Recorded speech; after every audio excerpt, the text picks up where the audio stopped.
Hope you're all well. This video is going to be around what pairs I trade and why. So, I don't know how you currently feel about obviously the charts, pairs, what you look for. If you're someone that's followed me for a wee while or has worked with me, then obviously you know more in depth about what I look for, what pairs I mainly trade, and why.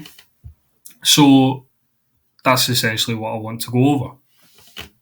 So to me, not all forex pairs are equal. Now, I have a full strength and weakness list, so I'll just show you that just now.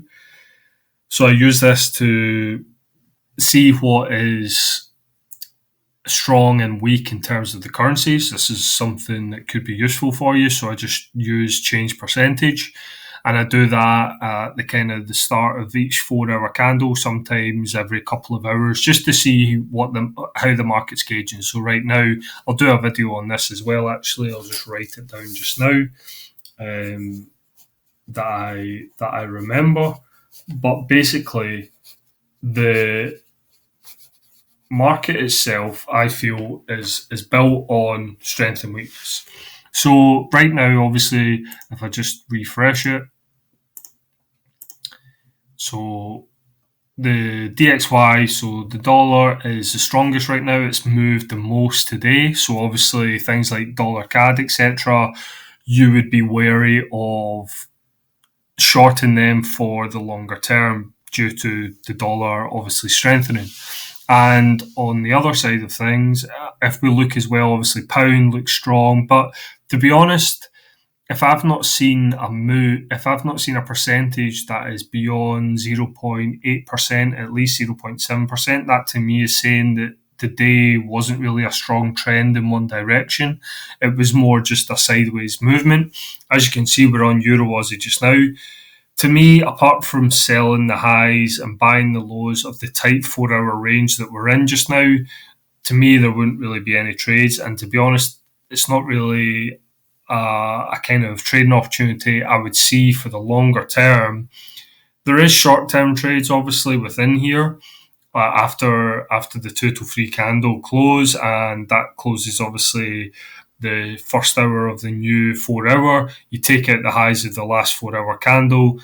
You see that price doesn't close beyond. You get a deep pullback in the 3 to 4, and you can look for shorts to the lows of the range, which is essentially what you got. But that is a move that is around 1.75735 down into, so about 30 pips or so, less than 30 pips. Again, in an hour, that's all right. But as you can see, if you didn't get out within the hour, the next hour, the 4 to 5, it pulls back a decent amount as well, because there's no real trend in the market today for EURUSD because of where we are in the 4 hour. We're down at an area that makes sense for a deeper pullback due to the fact that we've been here before and we've had reactions, and we had a reaction overnight, but we've just basically gone sideways. The sellers are well overextended on the daily, on the 4 hour, and the buyers just need obviously more time before they come into the market, because it can't always just be in one direction all the time. So anyway, to get back to the conversation, I basically trade 11 or 12 pairs maximum. And of those 11 or 12 pairs, I don't trade everyone every single day. Now, that's because I feel that slower moving pairs like New Zealand yen, New Zealand dollar, Aussie dollar, as I said, I'm not really here for people that are beginners. So obviously, if you don't understand what they are, then there's things like baby pips and stuff like that that explains exactly what US dollar is, New Zealand dollar, etc. So I feel that New Zealand dollar, Aussie yen, New Zealand yen are good whenever they're trending, but they're slower moving pairs. Whereas Euro Aussie, pound dollar, Euro dollar even, dollar CAD, pound yen, Euro yen, obviously, these kind of pairs are more, they move a higher daily range on average day to day than most pairs.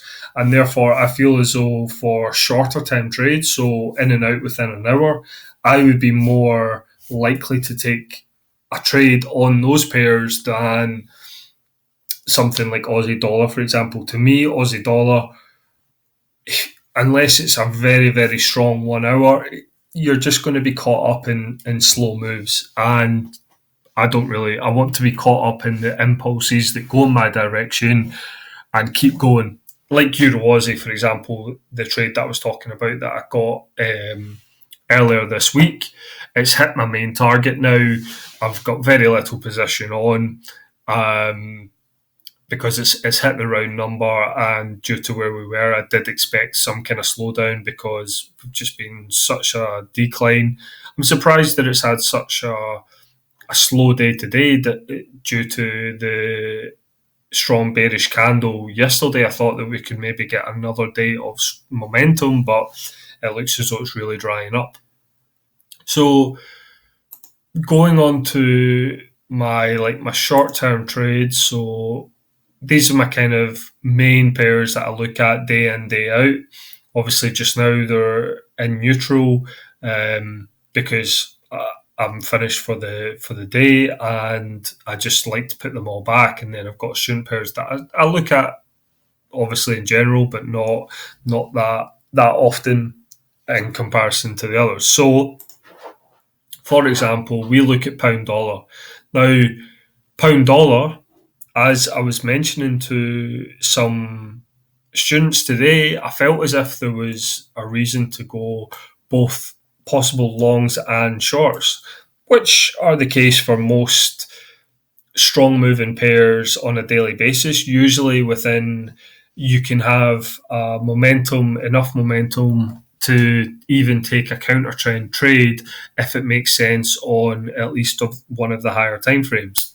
So as you can see with pound dollar today, what I was essentially saying was, right, previous day was strong bullish. We're in an uptrend on the daily, but we're in a resistance area that wasn't closed beyond. Now, we've got a strong daily bullish candle, but that doesn't always mean that the next day is going to be strong bullish again, especially if it's coming into an area that has caused a reaction to the downside before, that is the case on the 4 hour and the daily. This is the first time that prices came back up into this area since the 4th of January. So again, the least you can expect is some kind of reaction. Now, then it's about the timing aspect. So as you can see, we had a lot of kind of sideways in and out movement at the round number with a lot of indecision going on. Now, there probably was quick trades within there that you could have been in and out within an hour, but it's not really for me. Now, the 6 till 10 candle closed bullish, but it didn't close beyond the wick, so the resistance, as students pointed out, has held until price closes beyond these wicks from the 4th of January. So then what I was saying was, right, well, either wait for a close beyond and then a retest, so a close beyond with bullish momentum, then a retest of this 1 hour resistance that could turn as support, or wait for a push beyond below the lows of the support, and then that should enable a 4 hour candle to at least close bearish to then show sellers are in the market.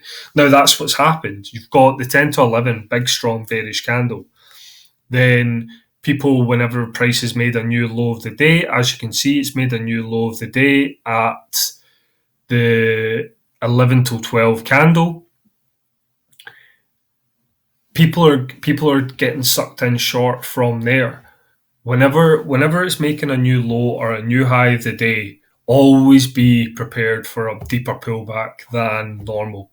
Always be prepared. That's what I say to people that I work with is, yes, you can have that fear of missing out, but to me, it's like, well, just wait. There's always going to be a pullback, whether it lasts an hour, 5 minutes, whatever. You're going to be able to see it with 1 hour closes, what's happening. And it's very rare that price is just going to do a very quick pullback and continue once it's made a new low or a new high of the day unless it's going to be a very, very strong day. But what you can see is actually happens is we pull back for 2 hours, back up into the structural resistance, back into the area that caused the initial push to the downside. Sellers came in again and then had a nice solid candle close 223, pull back. This was actually a break and retest on the 1 hour as well after the 223 candle close. And then you've got a nice drop from 1.3660 area down into 1.3620. So a good 40 pips down into obviously the next kind of support area, and which is a 4 hour break and retest area that again buyers can come in. That's what happens on a day-to-day basis. If you're taking day trades, you have to be aware of 1 hour, 4 hour areas that price can find the opposition to your kind of momentum, because it will cause a reaction, just like what's happening just now. So yeah, that's an example of a faster moving pair. Now, what I would suggest is that you look at it for yourself, but pairs like Aussie dollar, New Zealand dollar, Aussie yen, New Zealand yen, I would only trade them whenever price is in clear trend on the 4 hour and it's obvious you're only really going to be in a bias of one direction. Whereas pound dollar, as I explained here, you could be in a bias for both directions. As long as you're selling high or buying low on the lower timeframes, then it can work out because you can have enough momentum, enough movement to make both biases work, whether it's short term or medium to longer term, depending on where price is at that moment in time. Now, there's also other pairs that I personally don't touch. That is ones like Euro CAD, Aussie CAD, New Zealand CAD, pound New Zealand, pound Aussie.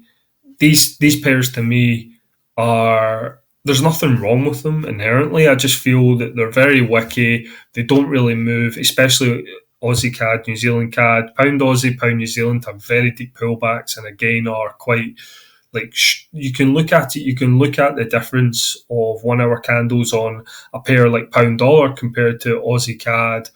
Whenever it's not trending, especially, it's just a mess.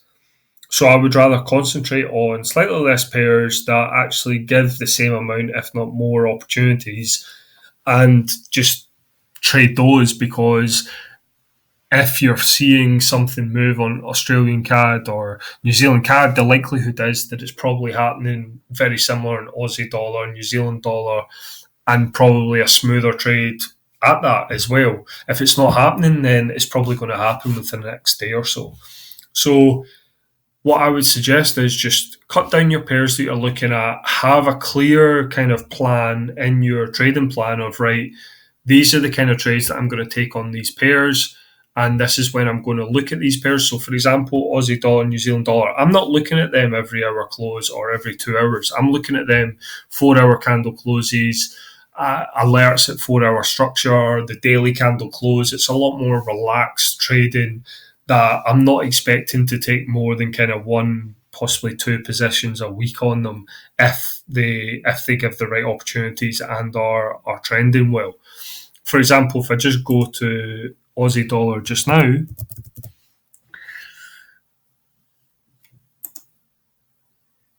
so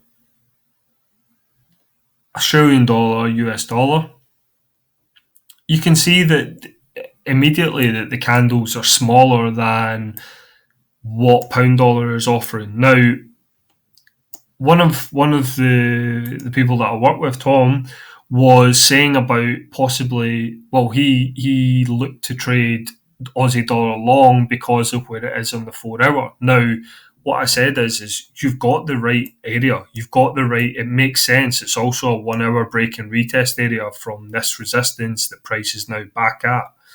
So if I just mark that out, I deleted it earlier. You've got this area here. That is an area that could become support. And you've also got the area from last week that is also possible support, and it's a 4 hour break and retest area as well. But what I said was, and I'll say it to you as well, give pairs like Aussie dollar, I mean, if this is going to be a push impulse and then price is going to create a potential new support to create a new higher low that creates a higher high and gets back up into 7 to 8 basically, it's going to take time. It's going to take 12, 16, 20 hours. You don't need to get in right at the lows. Now, as you can see, strong bearish candle 10 till 2, but what does price do? Take out the lows of that candle, and then the buyers have came in, seen value. But even then, you could have entered that way because it's taken out the lows at the support, but it's a very strong bearish candle. So once you take out the lows, I would expect a pullback and then a retest of those lows that were taken out,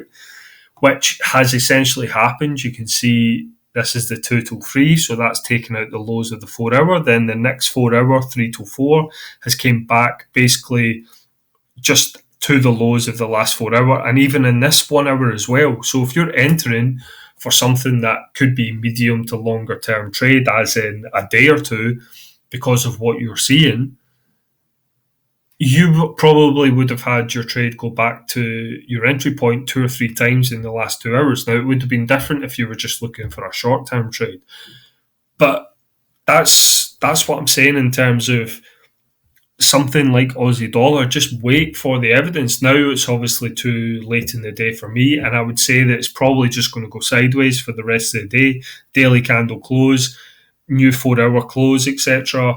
Then maybe the Asia session will be where the dollar gets some momentum to the upside, and you can always get that next move in London session or like tomorrow at some point into the kind of key area of 7 to 8. There's still room to go. It's 60 pips from where we are now. So I would be surprised if you have a stop loss that's more than 10, 15 pips in Aussie dollar.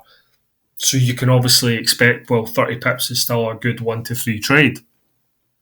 But as I said to him, it is a great area. It makes sense to me because he's doing the right thing in terms of looking for areas that were reaction points. You have this support area, broke through, created resistance, broke and closed beyond it, used it as a retest, got back above this original support, reacted from close to these highs, but not quite, more this kind of original resistance from this area that was created here, and then you had the push up, push back down. Now we're coming into this break and retest that's also support.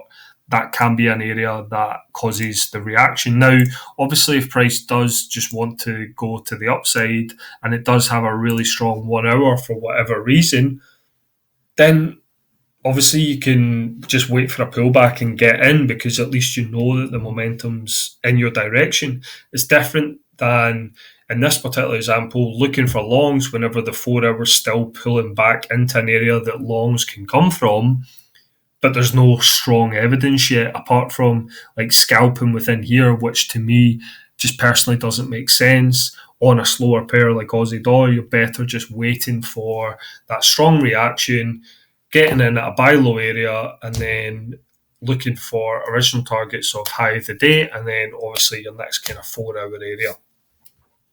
So yeah, I hope that's helped you in terms of just understanding when to just focus on fast moving pairs. Whenever you're looking to trade in and out within an hour or so, trade fast moving pairs.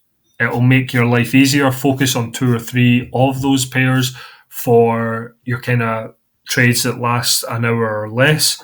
And then these kind of trades or day trades that last a few hours, then obviously just make sure that you're buying low, selling high on the right time frames, and it'll work out as long as you've got your structure and your levels on your 1 hour and your 4 hour well defined, and you understand what they mean, what they are, break and retest and structure. You're going to keep developing in the right direction and taking the right trades consistently, that you're going to build your confidence and your trust in yourself and your analysis essentially.